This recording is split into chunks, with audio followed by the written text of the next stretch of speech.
guys, and welcome back to today's video. In today's video we are going to make the Heloise dress. It's a beautiful boat neck dress with a lot of panels, and this time I'm using denim and I do a lot of top stitches. This tutorial will be beginner friendly, so keep watching if you want to learn how it's done. The dress will be fully lined, but you could also use bias tape. I show how to use bias tape in my upcoming video, the Jenna top, so if you want to see that, stay tuned. But today I'm showing you how to do it with lining. The pattern is already available, so check out the first link in the description. We start with preparations right away. Of course we need matching thread, and this time I'm also going to use a thicker thread for top stitching. It's one made for denim, so that's what I'm going to use.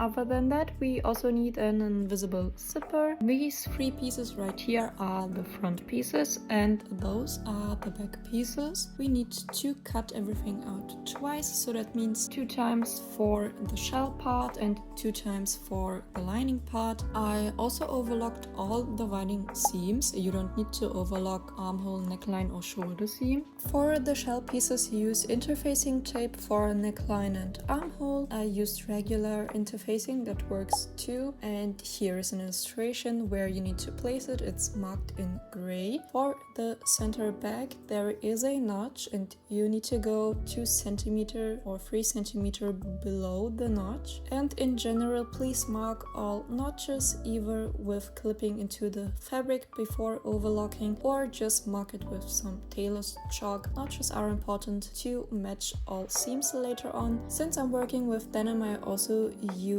a thicker sewing needle. It's this 90 needle by Beckert, and with all the pieces prepared we can start with sewing. The first step is to close all dividing seams, so all seams for the front and also for the back.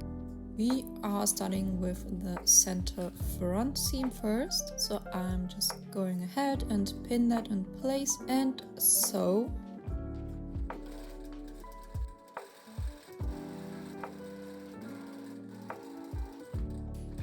After that I press all seams open, so I start at the front and press it open and then do the skirt part. And that's what I'm basically going to do with all dividing seams. So I continue pinning the next piece to the front piece, and here's where the notches are very important. Always pin the notches first, then continue with start and end points, and then pin the remaining parts. Close that seam with 1 cm seam allowance. So for curved areas like that one, I like to clip into the seam allowance before pressing. This way you remove the tension and it will lay flat in the end once it's pressed. So I just clip at the bust area and also at the waist area and then press everything open. For pressing the bust curve I like to use a tailor's hem. You just put it underneath. Try to use the curve when pressing, this way it won't crease as much, so that's something I really like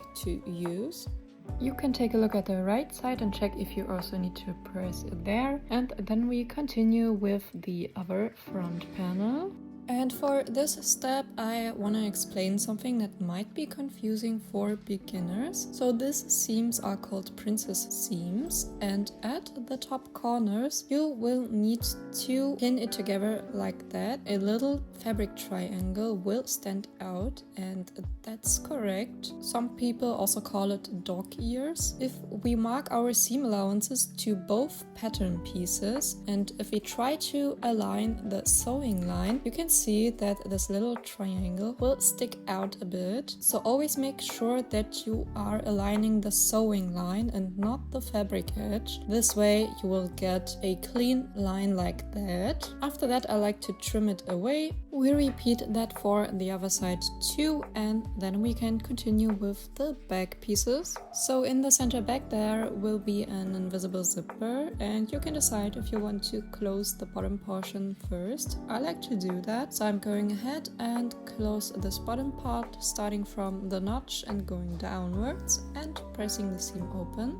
Next I continue with the dividing seams. I take the next pattern piece and sew the seams, then the side back panel, and again pressing every seam open. Onto the invisible zipper. You could actually do a regular zipper if you want to, but in this video I will show the invisible version. For that I'm using a half zipper foot. I do have an industrial machine, that's why it looks like that, but you can also use a regular zipper foot. You need to mark your seam allowance with a vanishing chalk to the right side of your garment, and I marked that all the way down. Once I reach the bottom, I flip one side over and continue drawing it until I reach the sewn end. Once you did that for both sides, you can take your invisible zipper and place it right in the middle. And to figure out which side needs to go where, you can take one side and fold the seam allowance towards the wrong side, place it on top of the zipper, then open up the zipper,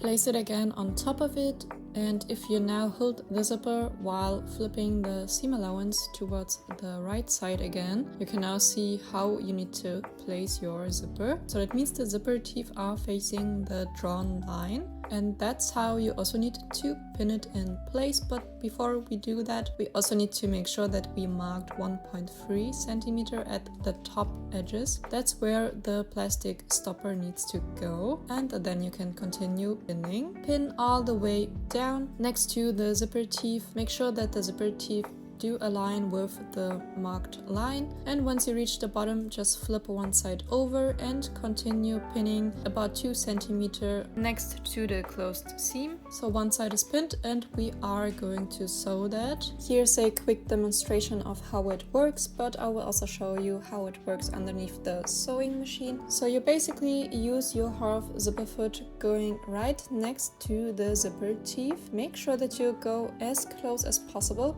but since we will sew this seam twice, you don't need to focus too much on it on the first try, but on the second one it's necessary to go very close. While you sew, you also need to press the zipper teeth away with your fingers. That could be a bit tricky, but that's why we do the first seam and then the second one to get even closer. For the stitch length, use a larger stitch, don't do it too small. So right next to the zipper teeth, and as you can see, I try to pull the teeth away, going very slowly and taking out my pins as I go, or at least trying to do so.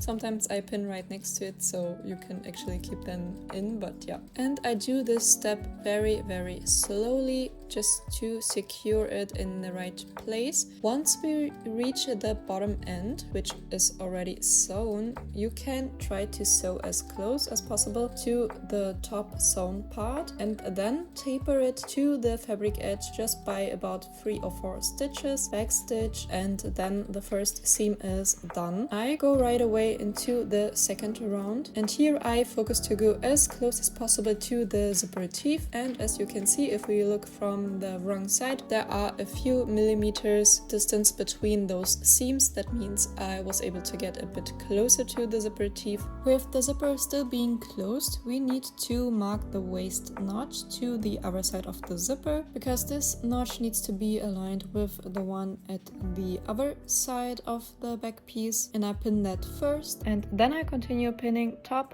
bottom, and all the remaining parts. And this time I start sewing at the bottom end, sewing all the way up to the top. That's just because I didn't change my zipper foot. If you want to start at the top, you would need the other side for the half zipper foot. So that means I need to start sewing at the fabric edge, going towards the sewn point, then sewing along the zipper teeth as we did before, and I also go ahead and do that 2 times.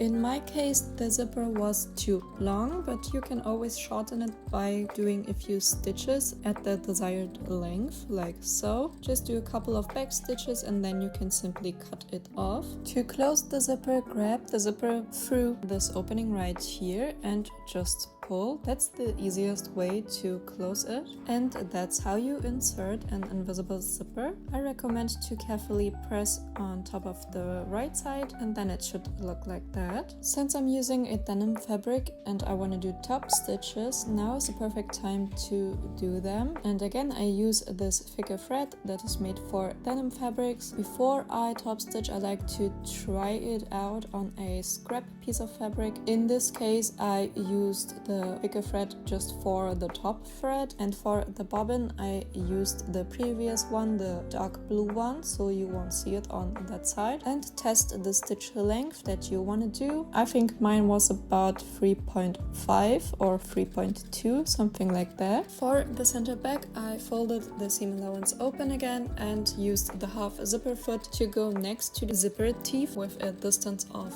5 millimeters. So that's how I did that for the center back. I did that for both sides. And for the dividing seams, I did the following thing. I used my regular sewing foot. When looking at my sewing foot, I use the right side, so the middle of it, to place it on top of the seam. This way I stitch next to the seam, and for the other side I use the outer edge of the left side of the sewing foot, and then I go ahead and stitch. This way the stitching lines are 5 millimeters apart. But I think there are also sewing foots that you can actually use. So this is how the top stitches look like for now. We still need to do the side seam, neckline and armhole, but we do that later on.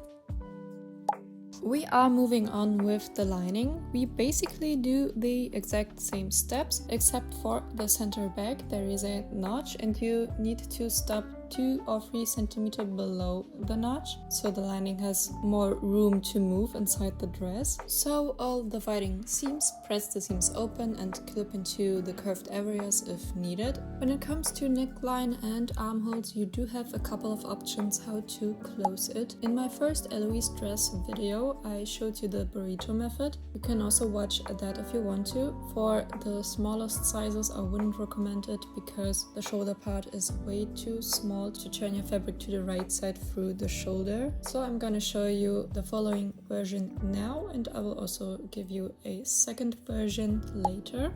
So let's talk about version 1. I take my front pieces, shell and lining, and put them right sides together, pin at the center front seam and make sure to align the fabric edges and pin. At the shoulder part we need to leave 5 centimeters open. We will close that later on once we sewed the shoulder seams. Sew the neckline, starting from one point and go to the other and backstitch. Next are the armholes. Before I pin those, I like to trim the armholes by about 2 millimeters, because right now they are cut the same way as the shell, and if we sew that together without cutting it away, it could happen that the lining will peek out, and that's what we don't want, so I just trim it a bit. This way it's a bit shorter and it tends to lay on the inside. You can also trim the seam allowances at the princess seam right here. Again, we need to leave 5 centimeters open, so that's why I'm going to mark that at the shoulder area too, and then simply sew from the marked point to the side seam. Trim the seam allowance, but only do that for the sewn area, not at the shoulder part where we still need to close it. I would leave that for now, but here in this area you can trim it and also clip into the curved areas. Do that for neckline and armhole. So the front is prepared and we can continue with the back piece. We basically need to repeat the same steps. I take my back shell, place the lining on top of it, right sides together. You need to unzip the zipper and fold the seam allowance open so you can pin along the neckline. Pin along the neckline, and for the armhole also trim it by about 2 millimeters. Then pin it and also leave an opening at the shoulder area of 5 centimeters. Sew the neckline starting at the center back and going all the way up to the marked point. Same for the armhole, starting from the marked point going to the side seam. Before we trim anything, we need to check if the lining is sewn at the same height at the center back. This way you can make sure that once the zipper is closed, the edges are at the same height. Adjust if needed, and if that aligns, you can cut away your seam allowances seams. Again, only trim at the sewn area. We still need the seam allowance at the shoulder area where we left it open, and clip into the curved areas. Now I'm turning everything right side out and press. Since I am going to do top stitches, I don't understitch, but you could also understitch the neckline if you want to. So I'm gonna press everything flat for back and front. Now we need to sew the shoulder seams, and for that I take my front piece, place the back piece right sides together on top of it,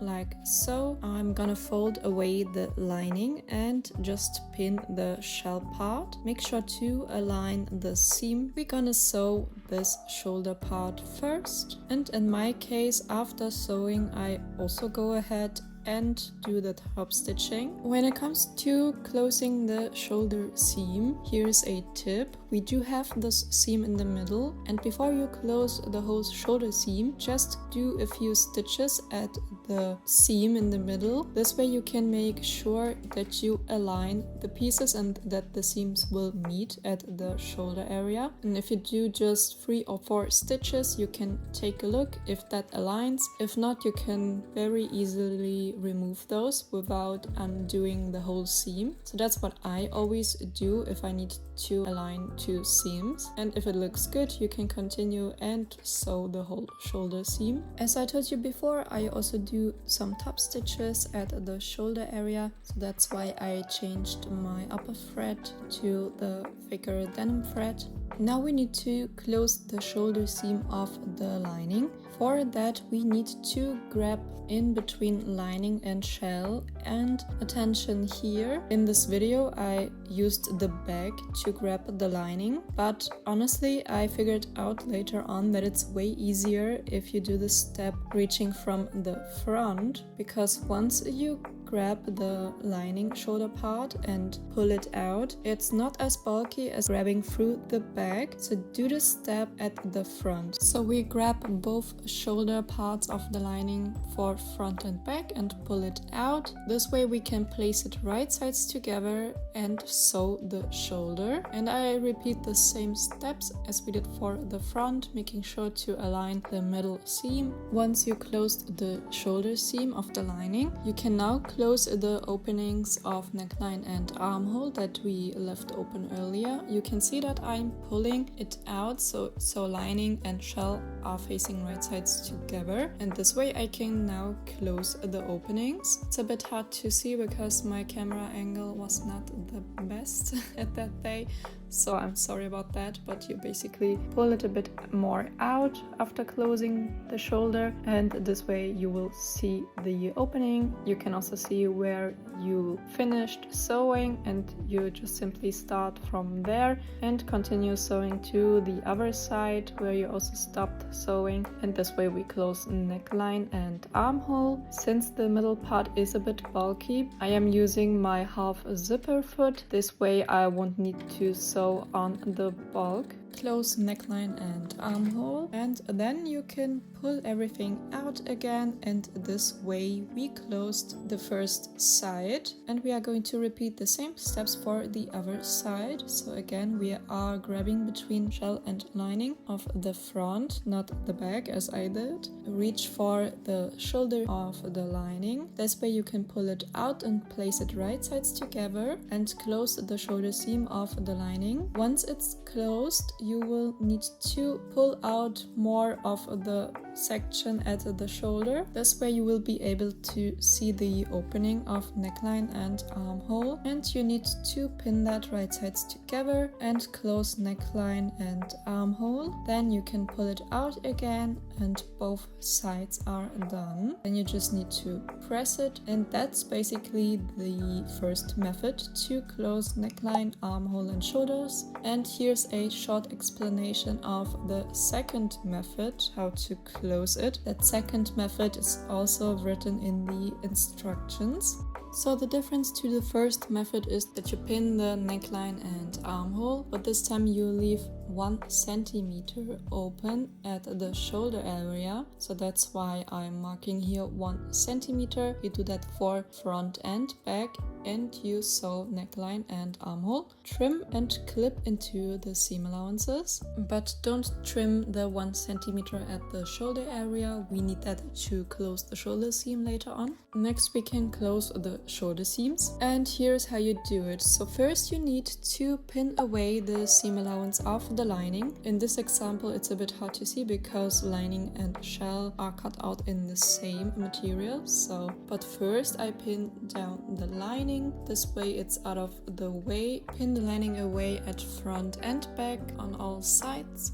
After that you can pin the shell parts together, right sides together, and that will look something like that. This way you can sew the shoulder seam of the shell without sewing on the lining. Sew the shoulder seams of the shell part. After that we need to press the seams open. I just do it like so. Next you need to fold the seam allowance of the lining inwards.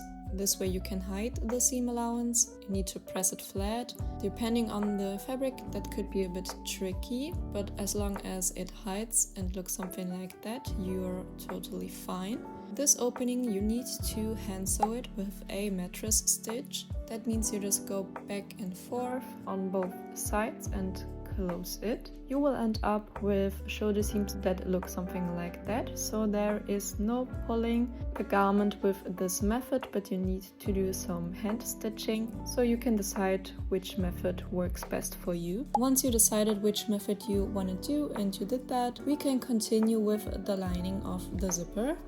For that I'm opening up the zipper and take one side, and at the top of the seam right here you can flip the lining to the shell, right sides together. This way you will be able to pin the center back seam of the lining to the zipper. Pin starting from the top, going down to the bottom part, and at the bottom part you need to stop pinning 3 cm before you reach the previous zipper seam. We need to leave that open. And for the sewing part I recommend to sew from the shell side, because here you can see the previous zipper seam and you simply need to sew about 5 mm next to that seam. For that I'm using the half zipper foot. This way I can get close to the zipper seam. I start at the top, going down towards the bottom, and as I told you before, I stop about 3 cm to the previous seam.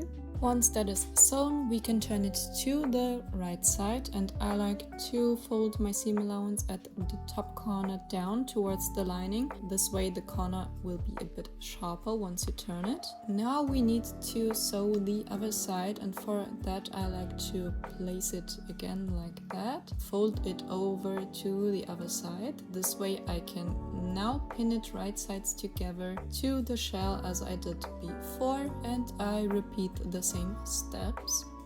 After that side is sewn too, I carefully press on top of the lining, and the lining at the zipper is finished. What's left now are the side seams. For that I flip the lining up. This way I can now pin together the shell front and back. At the side seams I pin the shell first. You can also continue to pin along the lining. This way we can sew shell and lining in one go. For the part where shell and lining meet, you can use the same technique we did for the shoulder. Sew a couple of stitches at this part first so you can see if it aligns, and after that you can close the whole side seam. Once you've done that, press the seams open for lining and shell, and for the part at the waist area you can use the tailor's hem again, place it underneath so you can also press the seam open at this position. Once both side seams are closed, I go ahead and do the top stitching for the side seam. We are almost done. What's left now is the hem. Of course you need to try on the dress and decide how long you want the dress to be. Since I already made that dress, I took that into account when cutting out my pattern pieces, but what I still need to do is to trim the lining, because at the moment it has the same length as the shell, and since we don't want it to peek out, I'm going to trim it by 3 centimeters. In general, the lining should be about 2 centimeters shorter than the shell once everything is finished, so it doesn't peek out. So I go ahead and trim the lining. Once that is trimmed all the way around, I then go ahead and fold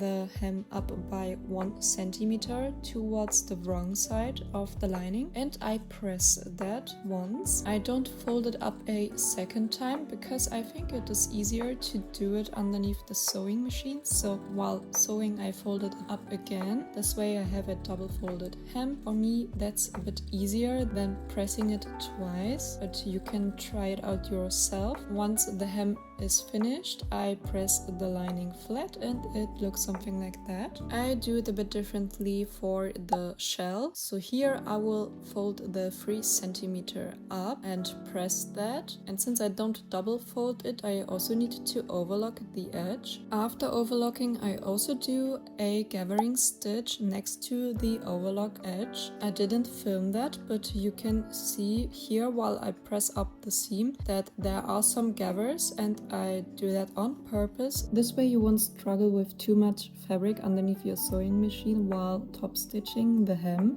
So I continue pressing the hem. While I press, I adjust the gathers.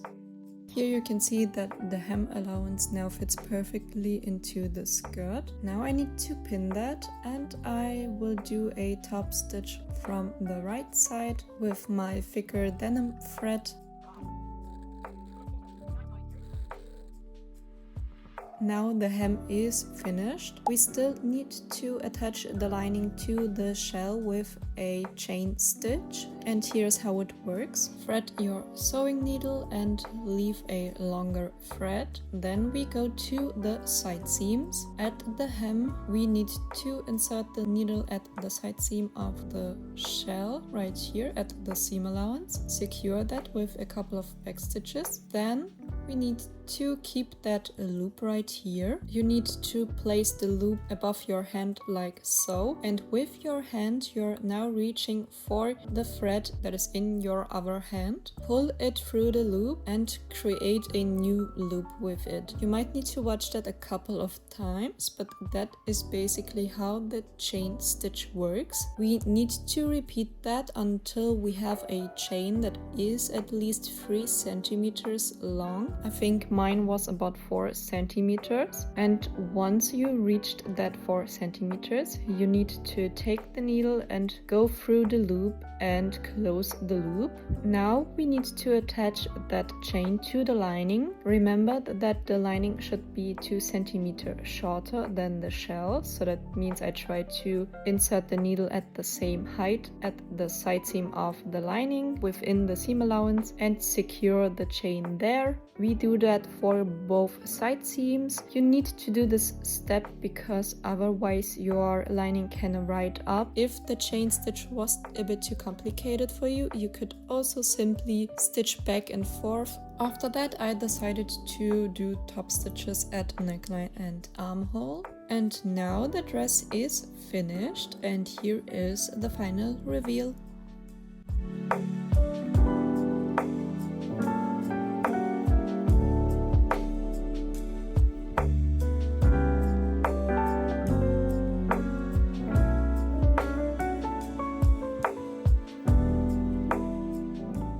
That's it for today's video. If you want to sew this dress too, you can find the link for the sewing pattern in the description. It will be the first link. Let me know in the comments what else you would like to see, and other than that, please subscribe and like this video so we can see each other next time. Bye guys!